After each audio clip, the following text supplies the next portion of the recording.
All right. Sorry about that. So in this chapter, we're going to go over informative presentations. You've all done your individual presentations, your introductory presentations at this point.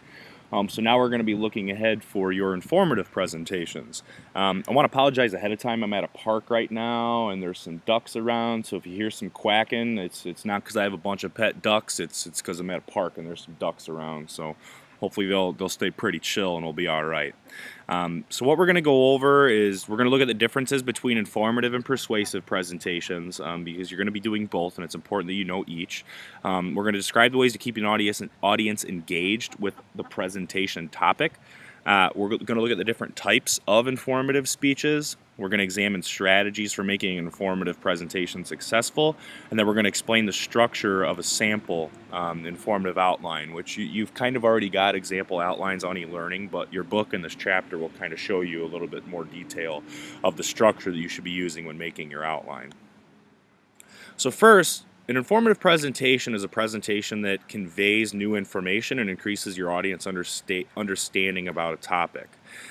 So you're not trying to persuade people, you're not trying to change people's opinions, you're not advocating for one side or another, you're not trying to tell people to take action on a topic, you're literally just trying to provide them new information that they don't have or they didn't have before. What you want to be careful of is information overload. Don't have too much information to process because this could ultimately lead to negative feelings formed about the information. So the goal is you want good info. You want new info. You want something that your audience probably doesn't have, but you want to make it simplistic and easy for them to follow. You don't want it to be so much information that it's too complicated or too confusing for anybody to actually be interested in. So you want it to be good, but you want it to be clear and concise. So some of the main differences and similarities. You want credible information. You want information that's new. You want new stuff that's cutting edge. And you want to have an effective presentation. So all these things are similar, but the difference is the speaker's intent. The goal of an informative presentation is completely different from the goal of a persuasive presentation.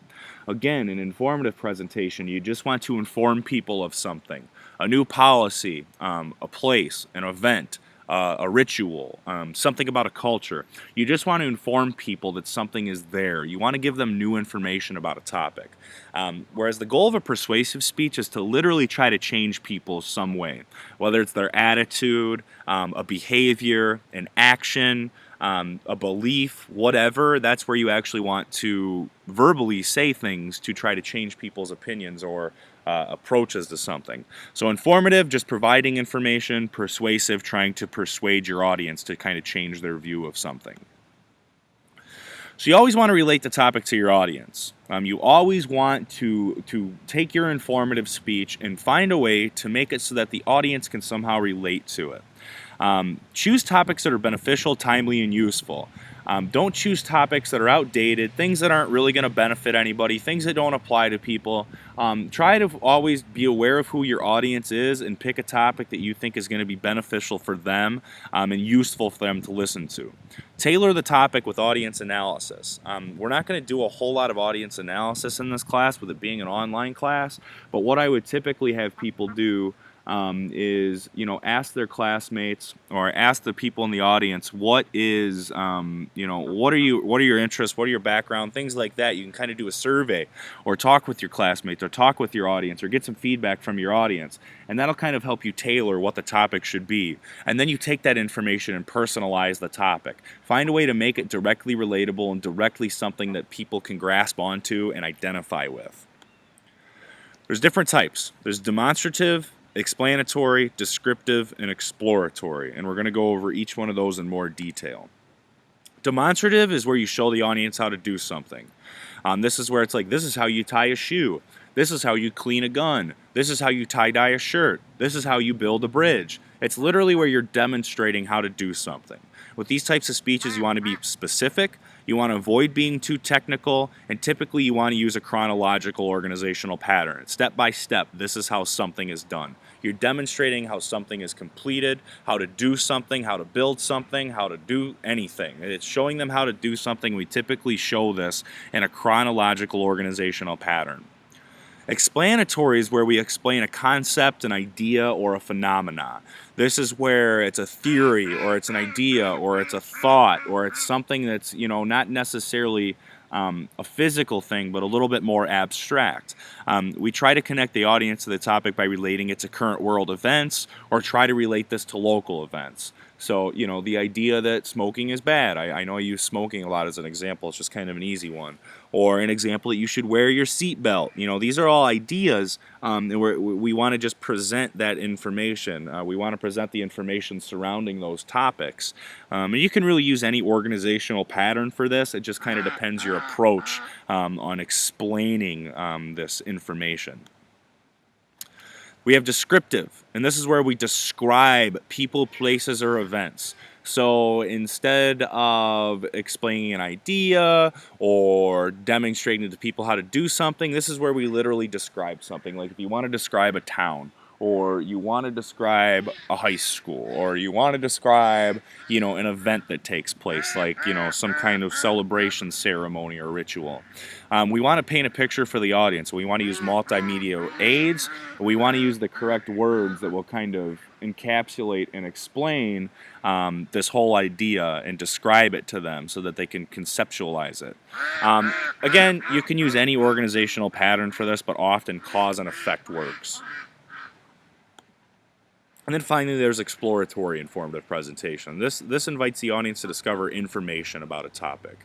This is where you kind of want to wow them, or this is when you're presenting something that your audience might not know anything about, but it's really cool and really unique. So you kind of want to develop this sense of awe or wonderment, and you want them to gain a better understanding of the topic. So this is kind of a discovery process. This is when things are new. This is when it's something that maybe people have absolutely no idea about, and you're trying to almost have that awe or almost shock value component to it. There's strategies for informative presentations. Define the information. We always want to clearly define, cite sources, and make sure that we're being as clear as possible. We want to organize the information in a way that's sensible. We want to package it and put it into groups so that it's easier for not only your audience to understand, but it's easier for you to present and share. We want to reduce audience misunderstanding. We don't want the audience to be confused or not be aware or sure of what's going on.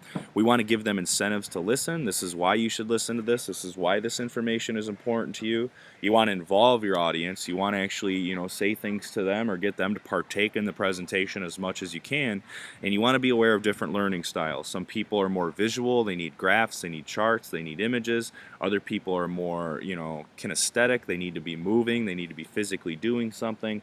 Other people, it's all about oral. They just want to listen to the words and the content. And that's how they're going to work best. So you want to be aware of all these things and implement all these different strategies so you can best deliver your presentations.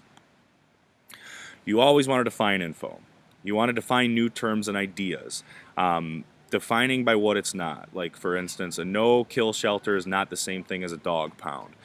You can define things clearly for what they are objectively. You can define things by describing what they're not, but you always want to be clear in defining things so that people in your audience have a clear understanding, because by the time you're done digging up the information and you have these presentations put together, this is going to be information that you're very aware of, you're very familiar with. It's not new to you, but it's going to be new to your audience members. So you always want to be simplistic by defining things. And this is especially important when you're talking about complex and technical topics with a lot of big words and complicated processes. You want to organize it. The topic helps guide the organizational pattern, and it aids the audience in understanding. Again, when you're ciphering through all this information that you're gathering on your topic, you want to compartmentalize it. You want to take all this really complex information and try to put it together in packages that make sense, are easy to work with, are easy to explain, and are easy for audience members to understand. This part's hard. You're going to have a lot of information, and you can't just kind of grab an article, and slap it together. You got to read. You got to create categories. You got to see how things from different articles relate and how they come together to form main points. You can't have Article 1 as main point 1, Article 2 as main point 2, and Article 3 as main point 3. You need to find 5 or 6 articles and look for what the similarities are and the differences are. Because once you find those similarities and differences, then you're able to organize your information in an effective and easy to follow way. How do you reduce audience misunderstanding? First off, internal previews and summaries. We talked about transitions. Always be transitioning. Always tell your audience what's coming next. Always summarize what you just talked about. Make sure that there's always summary and preview statements so you're connecting all the dots so the trail doesn't have any bricks missing in the path. Always be aware of your audience's nonverbal cues. If they look confused, or if they look angry, or if they look excited, be able to react towards that. It's a little bit harder to do that in this online platform, but still, always be aware of nonverbal cues. Try to figure out your audience's prior knowledge. What do they know about this topic? So that way you can kind of cater to that. Always have a clear organizational pattern. Make sure that it's simplistic, it's easy, it's organized, and it's understandable. Limit the amount of information. Again, you do not want information overload. You want to have just the right amount of information. And again, transitions and signposts. Always transition. Always do your best and try to connect the dots so that everything flows and it's not clunky. Give the audience incentives. Provide them rewards for listening. What are they going to get out of this? Why do they need to know this information? How can it help better their lives? How can it impact them in a positive way? Reward is always huge. Anything psychological or physical that the audience obtains from the speech, any kind of reward that they're going to gain from the speech. Highlight incentives early. For example, an attention getter that asks, how many of you would like to save some money on your student loan payments? Just realize that there's going to be topics that might get, you don't want to be insensitive, so you want to be kind of aware of what's going on in the beginning. But always provide them reward for listening to you. Get them involved. Try to ask them questions. If you're doing a demonstrative speech, try to get audience members to volunteer and help you out. Get them involved in the speech as much as possible. Now, again, you're the speaker and you're orienting everything. But the more that you can get your audience members involved and actually participating in the presentation, the more they're going to be engaged and the more they're going to want to be a part of it, and the more that they're going to remember, recall, and engage in the information that you're sharing with them. And again, be aware of learning styles. People learn and obtain information differently. We have auditory learners, we have reading and writing learners, visual learners, kinesthetic learners. So what you need to do and what you should always strive to do when giving presentations, try to use a variety of these. That's why you have visual aids. That's why you're speaking. That's why you're providing things for them to look at. You're providing them things to read. Sometimes you're providing things where they actually get up and move around and do things. So the more of these methods that you implement in any presentation, the more effective the presentation is ultimately going to be. So that's the end of this presentation. Informative speeches are coming up, so start thinking about topics. I'll give you some instruction on how I kind of want to go through that. I do want to know what your topics are, but make sure I approve it. But other than that, presentation, the example outlines you have, the textbook, I think you're all in a good position to start creating that outline, making that outline, and really start working on your first big speech of the semester.